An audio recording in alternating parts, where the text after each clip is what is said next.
আজকে আমি একটা মেলন স্মুদি বা জুস বানিয়ে আপনাদের সাথে শেয়ার করব।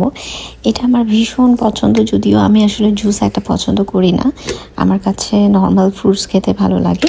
আপনারা এটা চাইলে মেলন বা হানি ডিউ বা আপনারা চাইলে বাঙ্গি দিয়েও সেম ওয়েতে বানাতে পারেন।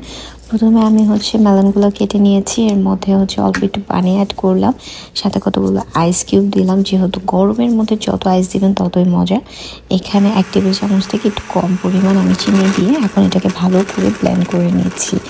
এটা প্রপার ব্লেন্ড হওয়ার পরে আপনাদের স্মুদিটা কিন্তু একদম রেডি হয়ে যাবে। আপনারা চাইলে আইস দিয়ে এটা সার্ভ করতে পারেন, আর যদি আপনাদের কাছে মনে হয় যে এটাতে মিল্ক অ্যাড করবেন সেটাও করতে পারেন। দুইভাবেই এটাকে খাওয়া যায়।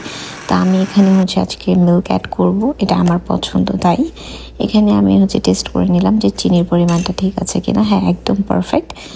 এখন আমি 1 কাপ পরিমাণ মিল্ক অ্যাড করে দিব। চাইলে কম বেশি করা যেতে পারে, বাট আমি এখানে 1 কাপ পরিমাণ দিব।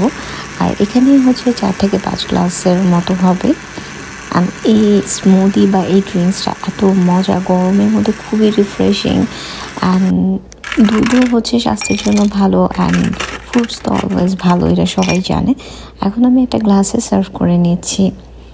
দেখেন, সুন্দর করে সার্ভ করে নিব। অ্যান্ড এই ঠান্ডা ঠান্ডা জুসটা কিন্তু গরমের মধ্যে খেতে ভীষণ ভালো লাগবে।